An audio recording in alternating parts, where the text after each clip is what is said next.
바랍니다. 네, 오늘 말씀 함께 보겠습니다. 지난주 사도 바울은 하나님의 도우심으로 어려움에서 벗어났습니다.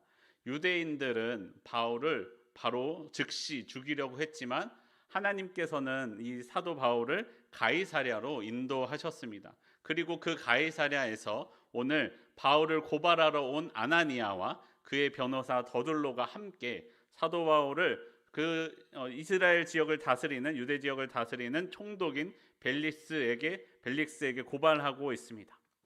오늘 본문에서는 낯선 인물들이 많이 나와요. 자주 들어보지 못한 인물들이 많이 나오는데 본문을 더 잘 이해하기 위해서는 우리가 이런 인물들에 대하여 조금 더 알아야 할 필요가 있습니다. 우리가 이 인물들에 대하여 연구할 때에 성경에 있는 기록 외에도 참고할 수 있는 기록들이 몇 가지 있는데 그 중에 지난주 이정진 목사님도 말씀하셨던 요세푸스라는 역사학자가 이런 사람들의 주변 이야기를 조금 더 잘 설명해 주기도 합니다. 우리가 먼저 볼 것은 아나니아라는 대제사장이 나옵니다. 이 아나니아는 대제사장이었습니다. 근데 이 대제사장이었던 아나니아는 자신의 자리를 위하여 자신이 대제사장을 차지하기 위하여 다른 사람을 음해하는 것을 개의치 않았던 사람입니다. 다른 대제사장이 있었는데 그 자리를 차지하기 위하여 그 사람을 음해했다라는 것입니다. 그리고 그 자리를 계속해서 유지하기 위하여 로마에 대하여 친로마 정책을 펼쳤습니다. 당시의 로마는 현지 지역에 있는 종교와 문화법을 어느 정도 인정해 주었기 때문에 아나니아는 로마의 힘을 얻고 종교 권력을 이스라엘 유대 땅 가운데 휘두르던 사람이었습니다. 그 중에서도 특별히 나쁜 것은 무엇이냐면요, 다른 제사장들로부터 세금을 걷고 돈을 들여서 그 자리를 차지했으니까 그 돈을 거두려고 할 거 아니에요. 세를 들여서 그 다른 제사장들로부터 세를 걷고 성직을 매매해서 돈을 주고 성직을 사고 팔았던 사람이 바로 이 아나니아였습니다. 유대교 내에서는 이 사람을 건드릴 사람이 아무도 없었습니다. 대적할 사람이 아무도 없었던 것이죠. 사도 바울을 죽이기 위해서는, 그런데 이러한 큰 힘을 가지고 있던 이 아나니아도 사도 바울을 죽이기 위해서는 자신의 힘만으로는 역부족이었습니다. 로마에 고발하기 위해서는요, 로마의 언어인 그 라틴어나 국제 공용어로 사용되었던 헬라어를 할 수 있어야 됐는데 아나니아에게는 그런 능력이 없었던 것입니다. 그래서 사도행전 24장 1절을 보면 아나니아가 장로들과 함께 바울을 고발하러 오는데 변호사 더둘로라는 사람을 데리고 왔습니다. 총독이 바울을 불러내자 더둘로라는 변호사가 고발 내용을 말하기 시작합니다. 고발 내용에 말하기 앞서 이 더둘로에 대하여 함께 보기를 원하는데요, 이 더둘로는요, 이러한 송사하는 것을 전문으로 하는 전문 변호사였습니다. 그는 히브리어나 이 대제사장 그룹과 소통하기 위해서 아마 히브리어나 아람어에도 능통했을 것이고, 또한 고발하는 일을 맡았기 때문에 라틴어나 헬라어도 능통했을 것이다 라는 거예요. 다시 말하면요, 최소한 2개국어 혹은 그 이상을 하는 사람이었을 것이다 라는 것입니다. 요즘에도 여러분 2개국어 하는 것이 쉽지 않잖아요. 그런데 그 당시에는 더 어려운 일이었고 더 특별한 지식인들만 하던 일이었다라는 것입니다. 근데 그냥 2개국어만 해서 되는 게 아니라, 여러분 저도 영어 잘합니다. 헬로 영어 하죠. 네, 그런데 이 정도로 해서 영어를 잘한다고 할 수가 있는 게 아니에요. 이것을 가지고 누군가를 변호하고 이야기한다는 것은 그 언어에 대하여 그리고 말하는 것에 대하여 굉장히 능통한 실력을 가지고 있었다라는 것을 보여줍니다. 그런데 그런 더둘로는, 그런 실력 있는 능력 있는 더둘로는 그 능력을 가지고 그 실력을 가지고 사도 바울을 고발하는 일을 맡게 됩니다. 여러분, 더둘로가 왜 사도 바울을 고발하고 있을까요? 더둘로의 이 종교적인 신념이 이 대제사장 그룹과 일치해서 열정적으로 나와서 사도 바울을 고발하고 있었을까요?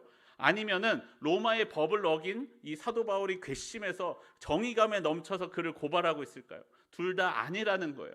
종교심도 아니고 이 정의감도 아니고 오직 한 가지, 대제사장 그룹이 자신에게 돈을 주었기 때문에 나와서 변론하고 있는 것입니다. 그 정도 지식인이라면 자기가 하는 말이 옳은지 그른지 사실인지 거짓인지 정도는 판별해 보았어야 되는데 전혀 판단하지 않고요, 그냥 의뢰인이 말하는 대로 그 말을 전해주고 말해주고 있다라는 것입니다. 자신의 입으로 하는 그 고발 내용이 진실인지 거짓인지는 관심이 없어요. 중요한 건 뭐예요? 나에게 누가 돈을 주는가, 그리고 그 돈을 주는 사람에게 만족하게 하는 말을 내 입을 통하여 하는 사람, 그것이 바로 더둘로였다라는 것이에요. 자신의 능력으로 돈을 벌고 그것으로 부유하게 살면 다른 사람이 어떻게 되든 상관없는 것이 이 더둘로의 삶이었습니다.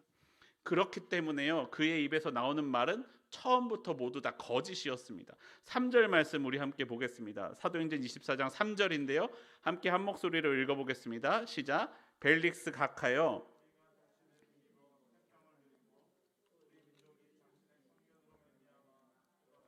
개선된 것을 우리가 어느 모양으로나 어느 곳에서나 크게 감사하나이다. 로마군은 이스라엘의 점령군이었죠. 침입자였습니다. 침략군과 식민지 백성 사이가 좋을 수 있을까요? 아마 없을 것이라고 생각됩니다. 그런데 그로 인하여, 로마 군대로 인하여 당신 덕분에 우리가 태평을 누리고 있다니요, 있을 수 없는 일이죠.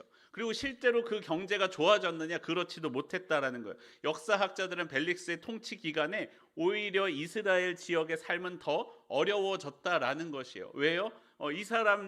이 지역 사람들이, 이 당시 지도자들이 다 돈만 바라고 있었기 때문에 이 아랫사람들을 착취하기만 눈이 멀었지 아랫사람들의 삶을 발전시키는 데는 별로 관심이 없었다는 것이에요. 그런데 왜 이렇게 말하고 있습니까? 벨릭스에게 만족을 주기 위하여, 벨릭스의 마음에 들어 내가 말하는 것을 그가 들어주게 하기 위하여 이렇게 입에 바른 소리를 하고 있는 것이죠.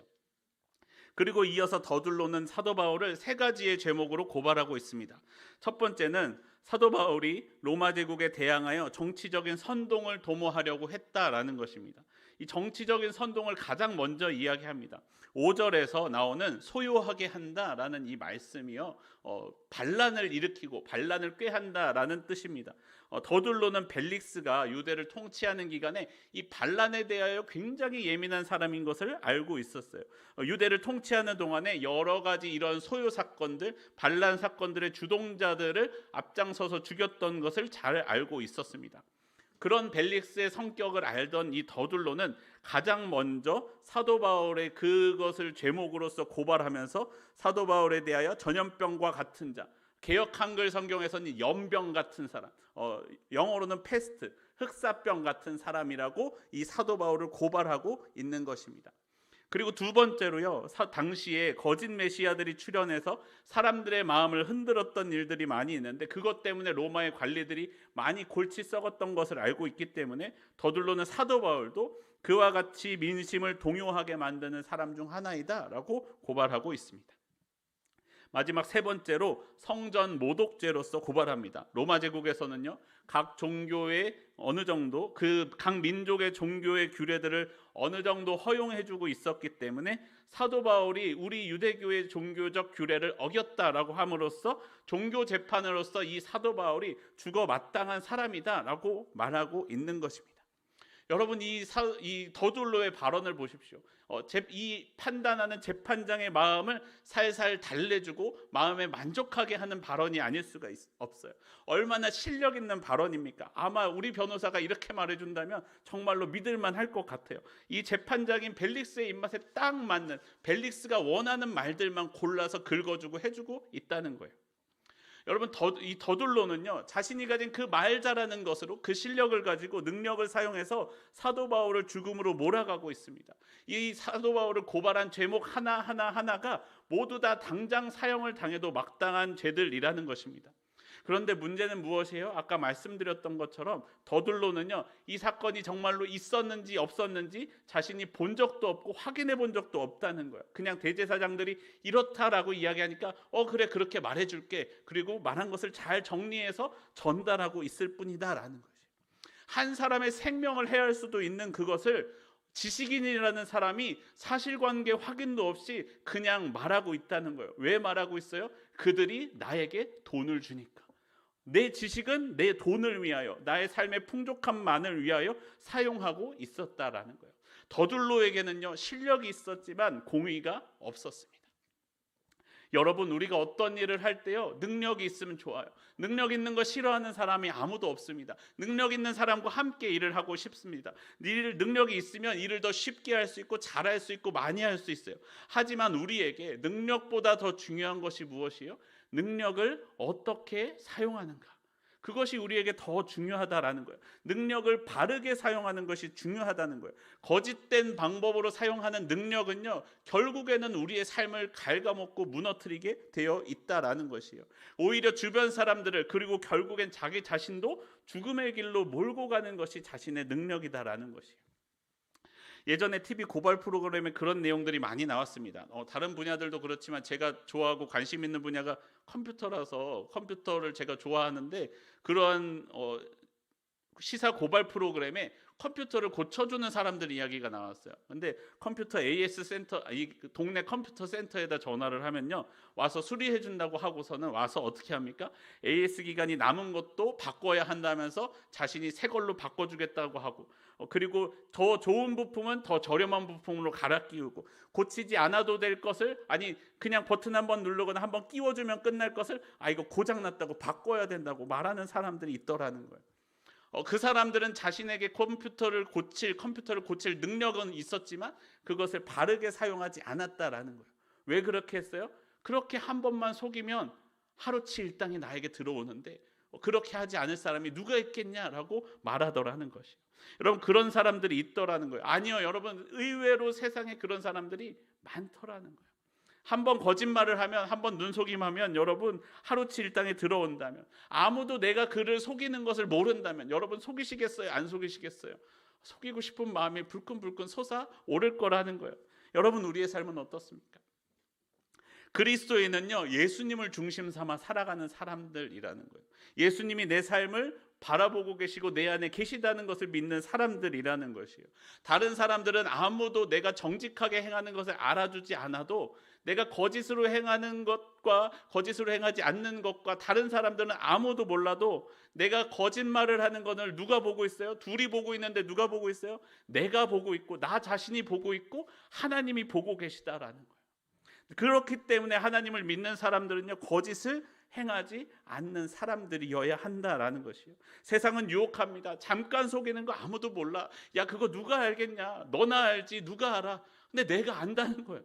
그걸 누가 알아요? 하나님이 아신다는 거예요. 여러분, 물론 여기 오신 분들 정도 되는 분들이 그럴 분은 없겠지만, 한번 잠깐 눈 감아서 내 일당이 떨어지면 하고 싶어요? 안 하고 싶어요?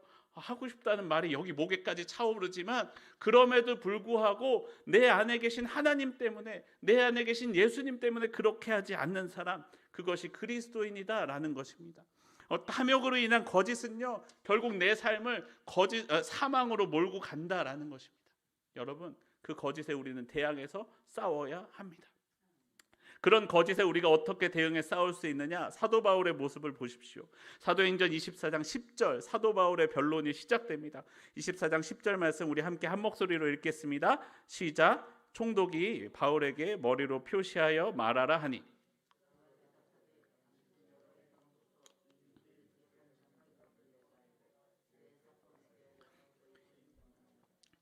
사도 바울은요, 앞선 더둘로처럼 이 재판장 벨릭스를 찬양하거나 벨릭스에게 아부하는 발언이 없습니다. 그냥 변론을 시작합니다. 당신이 이 재판의 재판장이니, 이 민족의 재판장이니, 당신이 듣고 재판장으로서 제대로 된 판결을 내려줄 것을 나는 믿습니다. 그렇게 재판해 주십시오라고 하면서 이 발언을 시작합니다. 그러면서 자신을 향한 고발 내용에 대하여 차근차근 반박해 나가기 시작합니다. 여러분, 사람 마음에요, 저 사람이 나를 거짓으로 고발하면요, 저 사람이 나에게 분노로 말하면요, 우리도 어떻게 대응하고 싶어요? 나도 거짓말해서 저 사람에게 오히려 죄를 뒤집어 씌우고 싶고, 나도 함께 분노하면서 부딪혀 싸우고 싶은 것이 사람의 본능적인 마음이에요. 그런데 11절 이하에서 사도 바울이 변명하는 것은 그냥 그저 옳은 것은 옳다, 틀린 것은 틀렸다, 그렇게 말하고 있다라는 것입니다. 11절 이하에서 그 반론의 이야기가 나옵니다. 첫 번째로, 사도 바울이 예루살렘에 올라간 것은 단지 예배하기 위함, 종교적인 이유이지 다른 음모를 위한 것은 아니었다라고 말합니다. 그 이유 중 하나는, 두 번째로, 사도 바울이 예루살렘에 머문 것은 12일밖에 되지 않았기 때문에 반란을 꾀할 만한 시간이 없었습니다라고 이야기합니다. 또 세 번째로 또한 그 반란 꾸미는 일을 본 사람도 없고 또 소동하게 만드는 것을 본 적도 없다라고 이야기합니다. 더들로가 고소하며 하는 모든 주장들은 다 거짓이고요. 뒷받침해질 증거가 없습니다라고 말씀합니다. 게다가 사도 바울이 또 붙여서 말하기를 진짜 그 사람들이 나를 받고 그렇게 고소한다면 그 본 사람들 좀 데리고 오라는 거예요. 그 아시아로부터 왔던 유대인들, 나를 그렇게 음해했던 사람들이 왜 이 고발하는 자리에 오지 않았냐라는 것이요. 왜냐면요, 여러분, 로마 재판정에서요, 무고하게 고발하는 사람도 처벌받게 되어 있기 때문에 이 사람들이 와서 사도 바울에게 죄를 뒤집어 씌우다가 잘못해서 내가 그것이 무고한 것이었다는 것이 드러나게 되면 내가 처벌을 받을 수도 있잖아요. 근데 거짓으로 말하니까 그러한 거짓말이 드러날 것이 두려웠던 거죠. 그러니까 이 자리까지 오지 않은 것입니다. 그러니까 단지 그들이 오지 않은 것은 자신들의 거짓이 드러날 것이 두려워함이 아니었겠습니까? 라고 재판장에게 말하고 있는 것입니다. 단지 하나 사도 바울에게 죄가 있을 수 있다고 너희가 이야기한다면 종교적인 문제인데 예수 그리스도의 부활을 전한 것 때문이다. 그런데 그것은 종교적인 교리상의 문제이지 이 법정에서 다루어질 만한 문제는 아니지 않습니까? 라고 말씀하고 있습니다. 이 모든 사건, 나를 고발하는 모든 이야기들은 거짓입니다. 라고 이야기합니다. 여러분, 이 재판장인 벨릭스는요, 이 재판의 성격을 잘 알고 있었어요. 이 벨릭스는요, 어느 쪽에 손을 들어줘도, 이 대제사장의 편을 들어줘도, 사도 바울의 편을 들어줘도요, 자신에게 이익이 될 것은 하나도 없다라는 것을 잘 알고 있었습니다. 그래서 그 판결을 내리지 않아요. 판결을 보류합니다. 그 책임을 누구에게? 천부장인 루시아에게로, 그리고 후임에 올 사람의 베스도에게로 그 재판의 판결을 미루어 버립니다. 그리고 그 와중에서도 벨릭스는 자신의 욕심을 쫓아서 움직이고 있었다라는 것입니다. 여러분, 벨릭스가 왜 그렇게 행동했느냐? 벨릭스의 중심에는 무엇이 있었어요? 돈이 있었어요. 이 후에 있는 발언들을 보면요, 벨릭스의 중심엔 돈이 가득했습니다. 지금 벨릭스가 왜 돈에 이렇게 가득해 있느냐? 이 벨릭스라는 사람에 대해서도 우리가 조금 더 봐야 되는데요. 벨릭스가요, 본래 노예 신분이었어요. 노예가 이 당시의 노예가 우리도 개천에서 용나는 게 어려운 시대인데 이때 노예가 총독의 자리에까지 오른다. 이거 얼마나 불가능한 신화 같은 이야기입니까? 그런데 그가 어떻게 총독의 자리까지 오를 수 있었을까요? 벨릭스가 본래 누구의 노예였느냐? 벨릭스와 그의 형 팔라스는 당시 황제의 어머니 안토니아라는 여인의 노예였습니다. 당시 황제는요, 글라디우스라는 황제였는데 이 글라디우스라는 황제가요, 이 엽기적인 행동으로서 유명했던 황제입니다. 이 일례로 사도행전 18장에 나오는 글라우디오, 성경에는 글라우디오라고 나오는 이 황제가 글라디우스인데 이 사도행전 18장에서 아굴라와 브리스길라를 로마에서 쫓아냈던 그 황제, 로마에서 일어나는 모든 문제의 원흉은 유대인이야, 쟤네 다 내쫓아라고 말했던 그 황제가 바로 이 글라디우스였습니다. 그 엽기적인 행동을 좋아하는 이 글라디우스의 입맛에 딱 맞는 일들을 가져왔던 것이 이 팔라스와 벨릭스 형제였다는 거예요. 어머니의 노예였던 이들이 이 글라디우스 황제의 입맛에 맞도록 글라디우스 황제의 흥미를 끌 수 있는 문제들을 계속해서 가져와서 황제의 마음에 쏙 들었다는 거예요. 그래서 황제의 곁에서 황제로부터 너희는 나를 즐겁게 해주었으니 자유인으로 높여주었다라는 것입니다. 자유인으로 됐으면 멋대로 나가서 살만도 한데 여전히 황제 곁에 붙어 있어요. 황제 곁에 붙어 있으면서 더욱더 황제가 좋아하는 일들을 계속해서 가져다 줍니다. 그러면서 무엇을 해요? 내가 이 종으로부터 자유하게 된 것을 계속해서 지키기 위해서는 나에게 돈밖에 없다. 돈이 제일 중요하다라고 생각을 하며 황제에게는 재미를 가져다주고 자신은 돈을 챙기고 가져다주고 챙기고 가져다주고 챙기고 하는 일들을 계속했던 것이 이 두 형제였습니다. 결국에는 이렇게 쌓은 권력의 연줄과 쌓은 부를 가지고 벨릭스가 유대 지역의 총독에까지 오르게 된 것입니다. 벨릭스에게 중요한 판단의 기준은 무엇이라고요? 돈이었다는 거예요. 똑같지 않아요? 이 앞에 나왔던 대제사장이나 그 변호사나 그리고 이 벨릭스나 중요한 것이 무엇이에요? 다 돈, 권력, 그것만을 중심으로 살아가고 있었던 사람들입니다. 그러니까 심지어는 이 가두어 놓은 바울에게도요, 찾아와서 바울에게 뭔가 얻어먹을 게 없나, 뭐 떨어질 게 없나 하고 와서 돈을 바라고 있다는 것이에요. 여러분 본문 17절을 보시면요, 바울이요 무엇을 가지고 있었어요?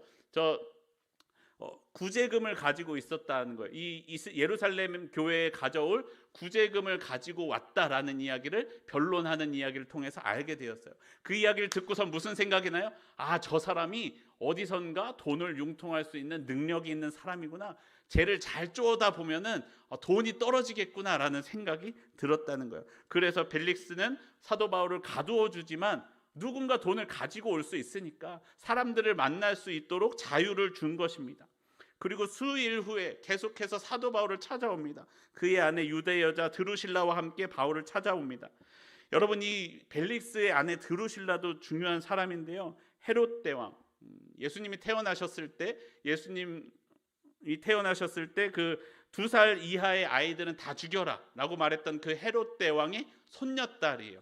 이 헤롯 대왕의 아들이었던 헤롯 아그리빠 1세의 막내딸인데, 이 막내딸 드루실라는요, 이 시리아 쪽에 있는 집안과 정략 결혼을 하게 돼요. 정략 결혼을 해서 이 권력을 지켜 나가려고 했는데, 이 벨릭스가 이 드루실라를 보고는 마음에 든 거예요. 그래서 벨릭스로부터 꼬드김을 받고 그 원래 남편과 이혼을 하고 이쪽으로 넘어온 거예요. 어떻게 이렇게 할 수가 있었느냐? 이 드루실라가요, 역사책에 기록될 정도로 엄청 예뻤다고 합니다. 얼마나 예뻤는지, 이 돈과 권력을 가지고 있는 벨릭스가 자신의 힘과 권력으로 그 여인을 데리고 꼬드겨서 넘어오게 할 정도였다라는 거예요. 그런 벨릭스와 드루실라가 사도 바울을 찾아왔습니다. 사도 바울이 전하는 말씀, 그렇게 찾아온 벨릭스와 드루실라에게 사도 바울이 무엇을 말씀하고 있습니까? 사도행전 24장 25절 말씀 함께 보시죠. 사도행전 24장 25절입니다. 한 목소리로 읽습니다. 시작. 바울이 의와 절제와 장차 오는 심판을 강론하니 벨릭스가 두려워하여 대답하되 지금은 가라, 내가 틈이 있으면 너를 부르리라 하고. 사도 바울은요, 이 벨릭스와 드루실라 앞에서 무엇을 강론했느냐? 의와 절제와 장차 오는 심판에 대하여 강론했다라고 말씀합니다. 여러분 생각해 보세요. 벨릭스는요, 지금 총독이고 이 재판장이었어요. 재판 판결을 미루어 두기는 했지만 벨릭스는 지금 당장이라도 사도 바울을 죽여라 하면 죽일 수 있는 능력이 있고 권한이 있었던 사람입니다. 그런데 그런 벨릭스를 향하여 여러분 말씀을 전하라고 하면 무엇을 전하겠어요? 축복을 전하고 사랑을 전하는 것이 당연한 사람의 마음일 것이에요. 그런데 사도 바울은 그들을 향하여 의와 절제와 장차 올 심판을 강론하고 있다는 거예요. 이 벨릭스와 드루실라의 죄를 드러나게 하고 말하고, 너희의 그 죄는 결국 심판을 받을 것이다, 죄에 대한 하나님의 심판이 있을 것이다 라고 그들 앞에서 당당하게 이야기하고 있는 것입니다. 여러분, 지금 벨릭스와 드루실라 그리고 사도 바울이 마주했을 때 두려워해야 될 사람이 누구예요? 우리가 일반적으로 생각하기에는 사도 바울이 두려워해야 돼요. 사도 바울이 두려워해야 되는데 사도 바울은 이상하게도 두려워하지 않아요. 그리고 오히려 그들 앞에서 당당하게 의와 절제와 심판을 강론하니까 오히려 누가 두려워합니까? 벨릭스가 두려워하여 대답했다라고 말씀합니다. 여러분, 벨릭스는 두려워했어요. 사도 바울이 아니 내가 겁을 주는데, 내가 당장이라도 너를 죽일 수 있는데 왜 쟤는 내 앞에서 겁을 먹지 않는 거야? 왜 쟤는 나한테 이렇게 의와 심판을 강조해서 이야기하는 거야? 죽음이 두렵지 않은가 하는 생각으로 사도 바울을 두려워했다라는 것입니다. 여러분 기억하십시오. 세상 권력이요, 내 목숨은 죽일 수 있을지 몰라도 그들도 하나님의 심판에선 벗어날 수 없다라는 것이에요. 그렇기 때문에 내가 하나님의 공의를 들고 그들 앞에 섰을 때, 내가 그들을 두려워하지 않고 하나님과 함께 섰을 때 오히려 그들이 나를 두려워하게 되어 있다라는 것입니다. 여러분, 내가 세상을 두려워하면요, 그들이 오히려 기세등등해서 나를 쫓아와요. 여러분 어렸을 때 강아지를 키워보신 분들이 있을지 모르겠는데요, 개들이 그래요. 개들이요, 내가 도망가면요 내가 이길 수 있구나 하고 더 막 힘내서 다가와요. 근데 개들이 멍 짖었을 때 확 하면은 오히려 걔들이 도망가요. 왜요? 저 사람이 나보다 힘이 센가 보다 하는 거죠. 근데 오히려 우리가 세상을 향하여 두려워하고 겁을 먹고 내가 위축되어 있으면 세상은 우리를 향하여 더 크게 지저댄다라는 거예요. 그런데 내가 하나님의 힘을 입어서 그들 앞에서 당당하게 서면요, 그들이 나를 두려워하게 되어 있다라는 것입니다. 그 결과 어떻게 됩니까? 사도 바울이요, 갇힌 것 같아 보이지만 갇혀 있지 않았다라는 거예요. 하나님의 보호하심 가운데 있었다라는 것입니다. 사도행전 23장을 보시면요, 유대인들 중에 그런 사람들이 있었습니다. 사도 바울을 죽이기 전에는 밥도 먹지 않고 물도 마시지 않겠다, 먹지도 마시지도 않겠다 라고 했던, 그렇게 동맹했던 사람들이 40여 명이 있었다라고 말씀합니다. 여러분, 그런 40여 명이 나를 노리고 있다고 생각해 보세요. 그런데 그런 사람들 앞에서 내 목숨을 부지하는 것이 얼마나 스트레스 받고 얼마나 험한 일이었겠습니까? 그런데 오히려 사도 바울이 갇혀 있었는데 누구의 보호하심을 받고 있어요? 하나님의 보호하심을 받는데, 하나님이 어떻게 보호하세요? 로마 군사를 사용해서 나를 보호해주고 있다는, 그 당시 가장 훌륭한 군대였던 로마 군대를 사용해서 사도 바울을 보호해주고 계셨다라는 것입니다. 하나님은 로마 군대도 사용하셔서 하나님이 사도 바울을 보호해 주셨습니다. 여러분, 이것이 그리스도인의 삶입니다. 여러분, 세상은 나를 죽일 수 있을 것 같지만, 세상은 나를 위협하지만 내가 하나님의 의를 붙들고 서면요, 하나님이 나를 보호해 주십니다. 또한 바울의 삶은 어떻습니까? 여전히 사람들 만나는 것이 허용되어 있었고요, 믿는 이들과 교제할 수 있었고요, 찾아오는 사람들에게 말씀을 강론할 수 있었습니다. 게다가요, 사도 바울이 누구에게도 말씀을 전합니까? 총독이었던 벨릭스와 드루실라에게까지 하나님의 복음과 심판을 전할 수 있게 되었습니다. 여러분, 사도 바울이 어떻게 감히 총독이었던 벨릭스와 드루실라에게 가서 복음을 전할 수 있었겠어요? 그런데 바울이 갇혀 있으니까 오히려 그들이 찾아와서 사도 바울에게 복음을 듣게 되더라라는 것입니다. 이것이 그리스도인의 삶입니다. 세상은요, 거짓으로 우리를 공격합니다. 세상은요, 세상의 힘으로 우리를 무너뜨리려고 합니다. 우리가 그렇게 하나님을 믿는 사람들은요, 그러한 세상의 거짓의 공격에 대하여 똑같이 거짓으로 대응하지 않습니다. 공의와 정의로서 대응합니다.